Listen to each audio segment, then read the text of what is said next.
We are very close to the border with the EU, and just earlier this morning, Russian missiles hit this location here. This is the American company Flex, one of the biggest American investments here in Ukraine. And look at Kobe destroyed. This is the real picture of the so-called peace dialogue the West keeps deluding itself with. While diplomats in suits busily arrange meaningless meetings, Western investments and assets are burning to ash. I support the idea that these guarantees must be truly reliable. Here we have a very good example, which, by the way, came from the Ukrainian side itself, as was the case in Istanbul in April 2022. The Ukrainian side proposed, and our delegation at that time agreed, to work out security guarantees that would involve all permanent members of the UN Security Council, that is, the Russian Federation, the People's Republic of China, the United States, France, and the United Kingdom. In addition, certain other countries were mentioned, including Germany, Turkey, and others that might be interested in joining this group of security guarantors. I am confident that in the West, first and foremost in the United States, they perfectly understand that discussing the issue of security without the Russian Federation in a serious manner is a utopia. The truth is laid bare right in front of us, yet no one in the Western capitals seems willing to look. They are too busy chasing the stage play of peace, carefully choreographed by the Kremlin. And the price isn't just destroyed buildings, it's the integrity, credibility, and security of NATO countries themselves. Let's start with numbers, which don't lie. Recently, a Russian drone didn't just stray off course. It penetrated 100 kilometers into Polish territory, a NATO member state. This wasn't an accident, it was a message. A message that NATO's borders are nothing more than a relative concept in Putin's eyes. Not long before that, after a warning from Putin, Azerbaijan watched its largest oil facility in Ukraine obliterated by no fewer than 15 Shahed drones. Everything was wiped out, with damages running into the hundreds of millions of dollars. And then, right inside Ukraine, one of the West's major investments, the Flex electronics plant, was flattened by Russian missiles. All of this happened while Western leaders still clung to hollow words about negotiations. The theater of peace was staged to perfection. Just days earlier, Putin met Western leaders, shook their hands, and promised he agreed to the West granting security guarantees to Ukraine. The entire Western establishment celebrated. They believed they had achieved a historic diplomatic breakthrough. They rushed in front of cameras to announce their achievement, desperate to prove that diplomacy still mattered. Everyone from the administration who was at the meeting, that includes President Trump himself, includes State Secretary Marco Rubio, and it includes Special Envoy Steve Witkoff. They went on national television at different outlets and they said publicly that they have gotten concessions from Putin. Putin is willing to accept security guarantees. Putin is willing to meet with Zelensky. They said that on national television, and now Putin is saying none of that is true. The leaders of the world's most powerful nations were reduced to clowns on the global stage. They went on television proudly declaring a diplomatic victory, only to be undercut days later by Putin's subordinate Sergei Lavrov, who publicly denied everything. Lavrov didn't just deny, he redefined security guarantees with cruel mockery.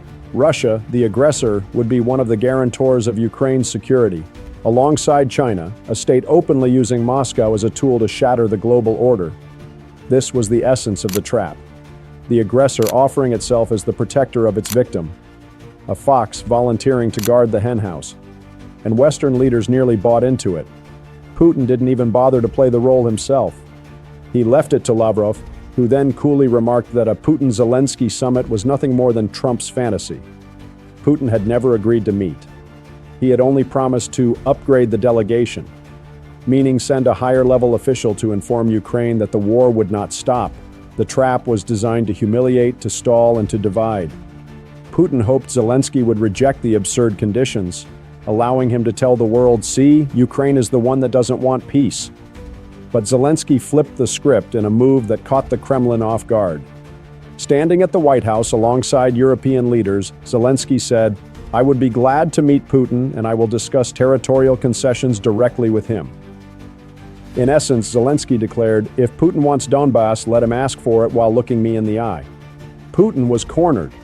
The man who had spent years telling Russians that Ukraine wasn't a real country and that Zelensky wasn't a legitimate leader was suddenly forced to confront him as an equal at the negotiating table. That shattered the propaganda narrative he had spent years constructing. The diplomatic play collapsed, and Putin's true face was exposed. A man who wanted war using peace talks as nothing more than a tool to prolong it. But Russia's game didn't stop at the negotiation table. It was backed by a vast propaganda machine, sharpened over decades, running non-stop to spread fear and paralyze NATO's will. What we are seeing today isn't new. Fear has become Putin's most reliable ally. It makes NATO leaders hesitate. It forces them to draw red lines for themselves, lines that Russia never imposes on its own behavior. They fear provoking a country that is openly violating every rule of international law. NATO policy has been reduced to paralysis, forever defending, never daring to strike back. It is very hard, if not impossible, to win a war without attacking an invader's country. It's like a great team in sports that has a fantastic defense but is not allowed to play offense. There is no chance of winning. It is like that with Ukraine and Russia. Crooked and grossly incompetent Joe Biden would not let Ukraine fight back, only defend. How did that work out? Regardless, this is a war that would have never happened if I were president. Zero chance. Interesting times ahead. President DJT. While the West hesitates, the brutal reality on the battlefield grinds on. Every day, Ukraine faces hundreds of drones and missiles. The horrors have become part of the daily news cycle, then gradually normalized. The bitter irony is that while Russia spreads terror in Ukraine and manipulates Western psychology, its own internal fractures are showing. A severe fuel crisis is erupting, exposing the fragility of its war economy. The Russian government tells its people the shortages are due to scheduled maintenance, a blatant lie to cover up the fact that Ukrainian strikes have crippled 20% of the country's refining capacity. But propaganda can't fill gas tanks. Ordinary Russians can't fuel their cars on state-issued lies. This is a few different regions of Russia. Lines that are over a kilometer long now. And this guy says that people wait all day and then they get to the station and there's no gas. Benzina niet. Things are not going well in Putin's hellscape, folks. Patience is running out, and curses echo along endless lines of cars. It is the sound of a society beginning to feel the real cost of war. And what's with the swearing? They can't. It has to be a curse word every other word. It's like a Russian requirement. They don't let you out of school until. Anyway, this goes on for a while. It's like a kilometer-long line. There's another one. Desperation quickly gave way to chaos. As supplies dried up, human nature revealed its rawest edge. Violence erupted at gas stations, people fighting each other for every precious liter of fuel. Anyway, here some things escalate to violence. Violence begins to break out in gas lines as Russians queue for hours across the country. Here's some Russians, and they fight over their position in line, waiting for a fill-up. Meanwhile, in the occupied territories, a silent but equally brutal humanitarian crisis is unfolding.